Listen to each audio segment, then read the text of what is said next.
ini kalau yang ini itu pengumuman seleksi CPNS gitu ya. Sedangkan yang ini adalah pengumuman untuk P3K. Hampir sama semua. Tapi di sini nih. Di sini kalau P3K itu tidak ada SKD sama SKB. Langsung ujian seleksi. Bedanya di situ ya. Langsung ujian seleksi nih. Nah, tetapi di sini sama. Setelah ujian seleksinya ini, saya nggak tahu nih kalau P3K sekarang ujian seleksinya seperti apa gitu. Mungkin bisa dicari informasi di BKN ya untuk ujian seleksinya di sini. Nah, tapi di sini ada masa sanggahnya sama gitu ya. Alurnya pun sama. Ini apa nomor induk P3K. Nah, ini yang membedakan di sini nih, yang warna oranye ini ya. Kalau di kita tadi ada SKB, dari SKB itu ada masa sanggah gitu ya. Kemudian SKD, SKB ada masa sanggah. Nah, kalau di sini cukup ujian seleksi. Jadi tidak ada seleksi kemampuan dasar yang meliputi TWK, TIU sama TKP gitu ya. Nah, sama dengan kalau ini tadi P3K ya, untuk ujian P3K. Kalau ini yang guru mungkin ya, untuk guru di sini. Jadi seperti ini. Ada ujian seleksi 1, pengolahan nilai tidak lolos passing ini, masa sanggah ini lebih panjang lagi berarti di sini ya. Kalau untuk yang guru ini, nih alur sistem seleksi P3K guru. Jadi pengumuman ujian seleksi gitu ya. Nah, ujian bagi peserta yang match senioritas sekolah tinggi. Nah, ini soalnya lama ini karena yang melaksanakan BKN dengan Kementerian Pendidikan gitu ya. Nah, jadi ada beberapa alur yang tidak seringkas dengan alur CPNS sama P3K tadi gitu. Nah, jadi ini nah ini fitur-fitur coba saya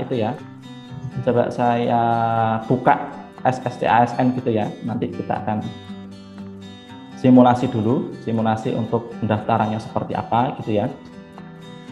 Nah, saya stop share dulu, saya buka SSC ASN. Kalau ada yang ditanyakan mungkin langsung aja. Ayo monggo silakan kalau ada yang bertanya. Oh, jadi Kak Angga itu kalau satu akun itu berarti hanya untuk satu formasi ya Kak ya? Nggak bisa betul. Formasi ya? Iya, satu akun, satu formasi yang dipilih dan satu kementerian yang dipilih gitu, atau satu lembaga. Tidak bisa kita nyabang-nyabang gitu kan. Itu Kak Afif. Yeah. Kalau pada saat kita mengikuti seleksi masuk perguruan tinggi kan ada bisa menyabang kan ya, bisa cabang gitu kan. Kalau ini nggak bisa. Maka tadi saya tekankan di situ harus melihat peluangnya yang besar itu di mana gitu ya. Dihitung dulu peluangnya yang besar dan sesuaikan dengan persyaratan, apakah saya cocok dengan persyaratan yang diinginkan sama kementerian, lembaga atau pemerintah daerah atau seperti apa di situ ya. Jadi lebih ditekankan di situ pada saat memilih formasinya gitu. Nah, ini saya share gitu ya. Di sini ya. Teman-teman masuk ke sscasnbkn.go.id gitu. Nah, di sini buat akun ya. Buat akun ini di sini yang perlu diperhatikan. Kalau di sini kan saya sudah ada nih. Ini kayaknya akun istri saya ini ya, akun istri saya. Nah,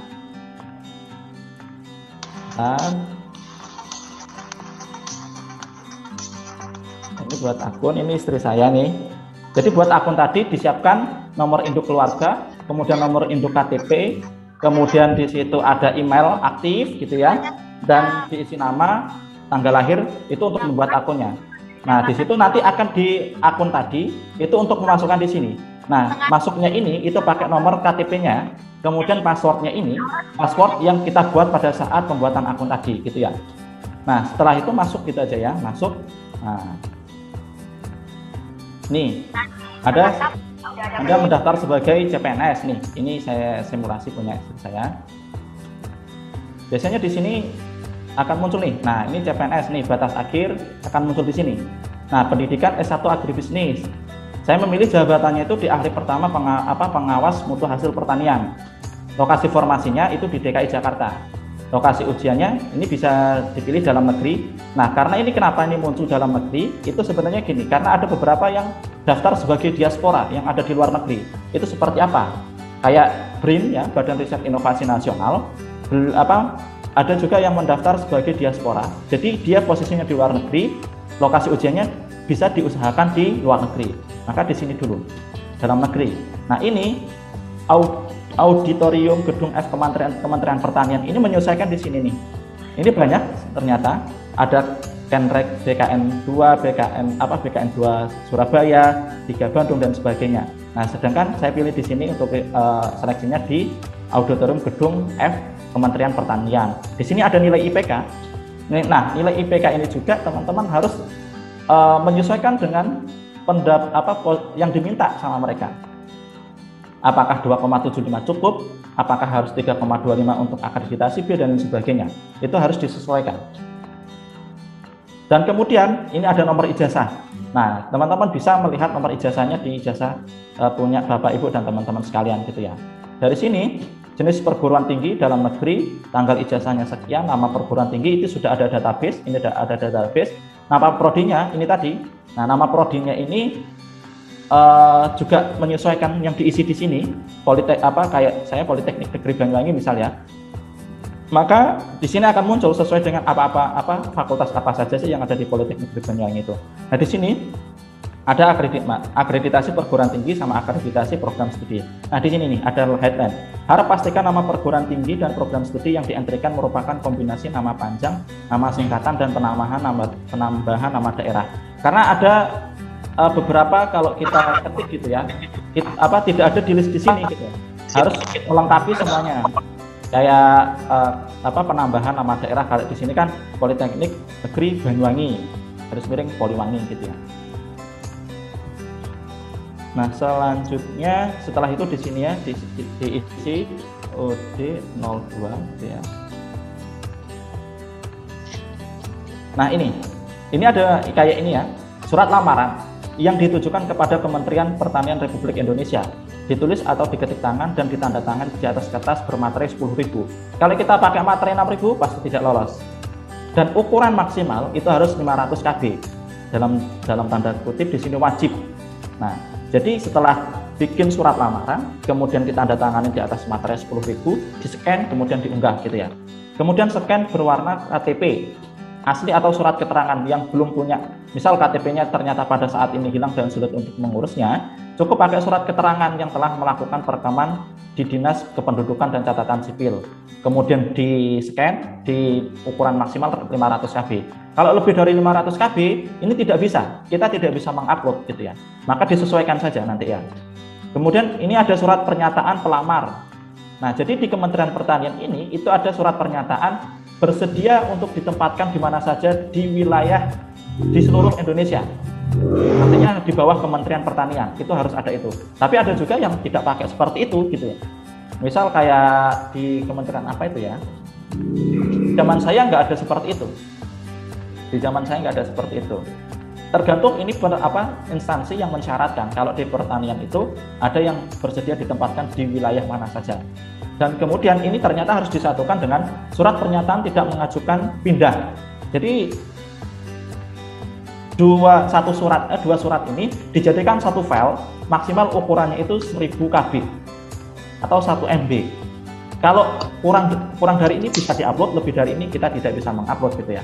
Kemudian ada di sini surat scan berwarna ijazah asli atau fotokopi ijazah.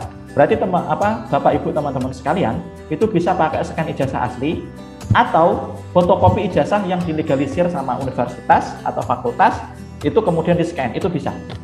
Dan ditandatangani oleh pejabat gitu ya.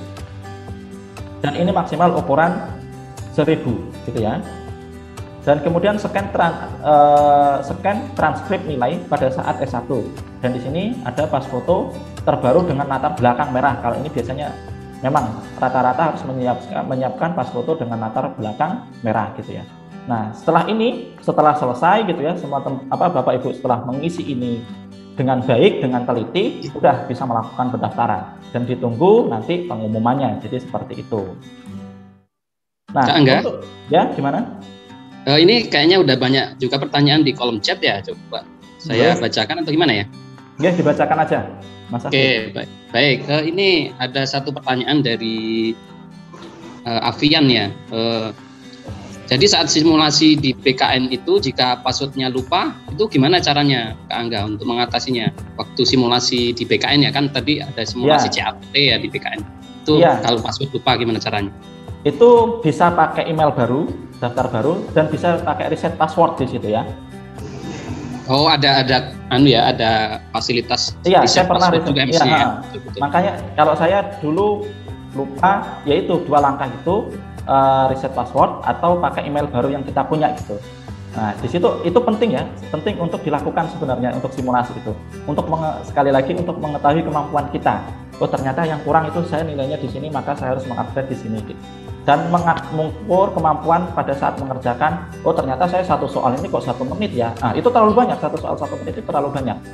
Cukup biasanya 40 detik atau 30 sampai 40 detik itu yang normal lah dalam mengerjakan satu soal gitu ya. Jadi seperti itu. Oke.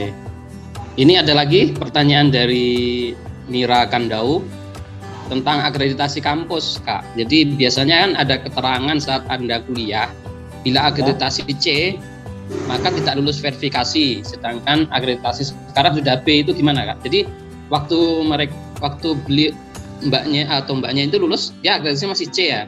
Tapi waktu sekarang sudah B, itu gimana? Nah, itu kembali ke persyaratan yang tadi gitu ya.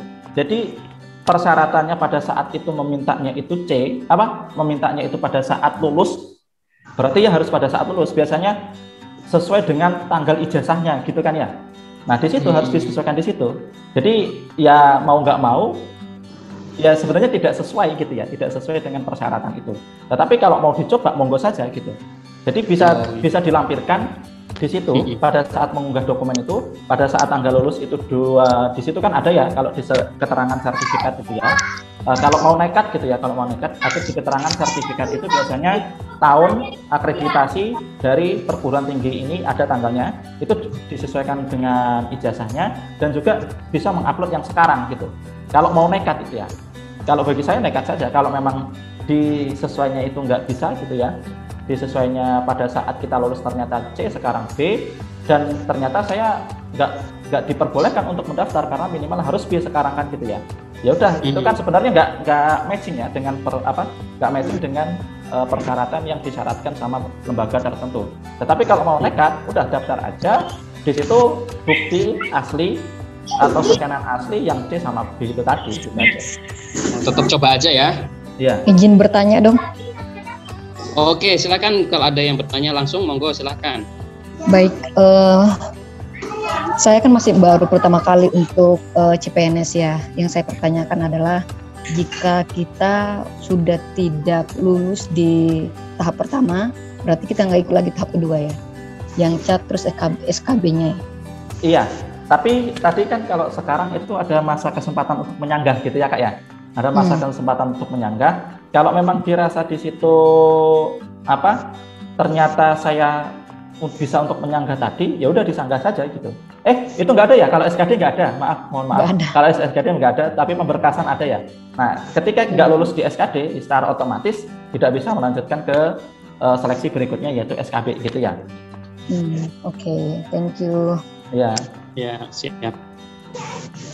Boleh nanya nggak Kak? Oke, silakan. Jadi kan kalau misalkan kita tes CPNS, misalkan ngambilnya nggak di lokasi kita, misalkan kalau saya di Lampung, misalkan saya daftarnya di Kementerian Desa nih, tahun lalu Kementerian Desa saya daftar. Nah, kan kalau misalkan tahun lalu itu kita datang ke instansinya, kita datang kalau itu ke Kementerian Desanya. Kalau misalkan untuk tahun ini gimana ya Kak kira-kira, soalnya kan ini masih pandemik nih, Jakarta masih sangat-sangat mengkhawatirkan kalau misalkan untuk tesnya. Kalau menurut Kakak kira-kira nantinya proses seleksinya tuh untuk tesnya gimana ya Kak? Terima kasih. Iya, sama-sama. Untuk proses seleksinya, kalau SKD itu kan kita mengerjakan di komputer tertentu ya, yang disediakan sama lembaga tertentu ya. Nah, apakah sekarang bisa di-online-kan atau seperti apa? Itu kalau seumpama mereka sudah bisa meng-online-kan, mungkin lebih di-online-kan gitu ya, dikerjakan secara online. Tapi ini peluang kita. Kalau harusnya sistemnya harus sistem kayak kita tes TOEFL online, artinya ketika kita bisa buka di situ webnya, jadi kita tidak bisa kemana-mana. Itu ya. Kalau tes TOEFL kan seperti itu, kita tidak bisa membuka browser lainnya, nggak bisa web untuk Google Translate, itu nggak bisa. Kalau mereka sudah punya sistem seperti itu, panitia sudah punya sistem seperti itu, mungkin bisa online gitu. Tetapi kalau sampai sekarang yang saya pahami dari alur pendaftaran ini, kemungkinan akan tetap mendatangi kementerian yang ini tadi pada saat kita mengisi ya, pada saat kita mengisi di pendaftaran tadi itu kan ada simulasi tadi kan ada di auditorium Gedung F Kementerian Pertanian. Kemungkinan nanti akan di situ. Karena komputernya itu sudah ada bank data soalnya gitu ya. Ya mungkin karena Kak Ajeng sudah pernah kemarin gitu ya, ada bank data soalnya. Di situ masih belum bisa di-online kan, kemungkinan masih seperti itu gitu ya. Nanti kita harus datang ke tempatnya gitu. Jadi Kak, mau nanya dong. Ya, langsung aja. Kak, mau nanya gini. Kalau misalnya nih pas waktu pendaftaran akun itu fotonya itu kita salah upload foto, malah ngupload pas foto, tapi yang diminta itu kan swafoto, karena contoh dari swafoto yang tahun ini beda kan sama yang tahun sebelumnya. Iya. Cuma kayak selfie biasa aja. Nah, yang diupload itu foto pas fotonya Kak, bukan swafoto gitu. Itu ada permasalahan bakalan gagal di administrasi nggak ya Kak? Oh, itu kalau bakal ada, mungkin saya tidak bisa menjawab gitu. Tapi kemarin saya termasuk yang mendaftarkan istri saya itu, saya tidak membaca dengan detail kan ya. Jadi saya upload itu pas fotonya gitu. Nah, biasanya seleksi administrasi itu tidak sampai pada saat nggak sampai ke situ. Jadi administrasi itu lebih ke arah verifikasi dokumen-dokumen yang Bapak Ibu unggah tadi gitu. Nah, jadi seperti itu. Kalau administrasi akan diseleksinya itu dokumen-dokumen yang diunggah tadi. Apakah sesuai dengan, pertama pasti akreditasinya tadi ya, ada akreditasi, surat makaran dan sebagainya. Nah, itu akan disesuaikan di situ. Kalau pada saat mengunggah swafoto tadi itu kan hanya untuk di situ pendaftaran akun saja ya? Iya benar. Pendaftaran ya. Nah, apakah itu akan mempengaruhi? Ya sebenarnya saya tidak mengetahui secara penuh, tapi menurut saya gitu ya, menurut saya itu tidak akan mempengaruhi begitu. Oh, ini tidak lolos karena salah upload foto, enggak seperti itu. Tapi lebih ke arah seleksi yang disebut seleksi administrasi tadi itu adalah hasil unggahan dokumen dari Bapak Ibu yang unggah tadi, yang di tahap terakhir tadi gitu ya. Oh gitu. Makasih ya Kak. Ya. Nah, ini coba saya simulasikan ya. Untuk mengetahui di mana saja sih kalau saya harus mendaftar sesuai dengan program studi gitu ya. Ini di data sstasn.bkn.go.id ini ya. Nah, di sini pilih pengadaannya. Kalau kita mau CPNS, kita pilih CPNS gitu ya. Nah, ini di semua instansi atau saya ternyata minat di Kementerian Pertanian, saya minat Kementerian Pedesaan, kemudian saya minat Kementerian Perindustrian atau pemerintah daerah ini, pemerintah daerah itu, bisa dipilih di sini ya. Banyak di sini pemilihannya. Nah, pilih aja semua instansi, misal seperti itu. Kemudian pilih tingkat pendidikan. Misal S1 sarjana. S1 sarjananya ini S1 sarjana apa gitu ya. Oh. Bentar. S1 sarjana.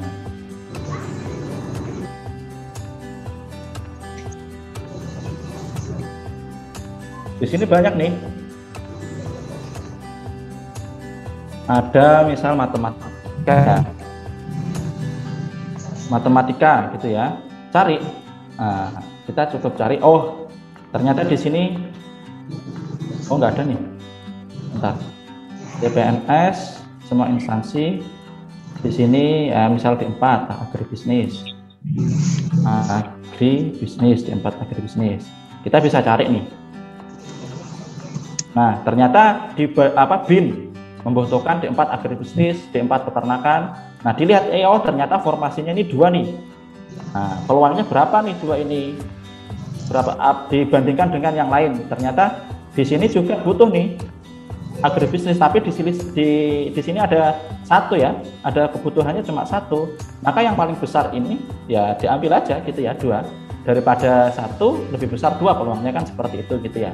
Ternyata di Badan Intelijen pemerintah Kabupaten Banjarnegara itu membutuhkan D4 agribisnis. Nah, ini bermanfaat gitu ya Bapak Ibu dan teman-teman sekalian untuk mengetahui jenjang tingkat pendidikan saya sarjana dan sarjananya misal keterampilan atau apa gitu ya, itu akan tahu di mana saja gitu ya. Jadi seperti itu. Mungkin lanjut ke pertanyaan aja, Kak Afif. Baik, mungkin ada yang mau bertanya langsung lagi atau saya bacakan dulu yang di chat, kayaknya banyak juga ini yang di chat itu pertanyaannya, Kak Angga. Ya, dicek dulu.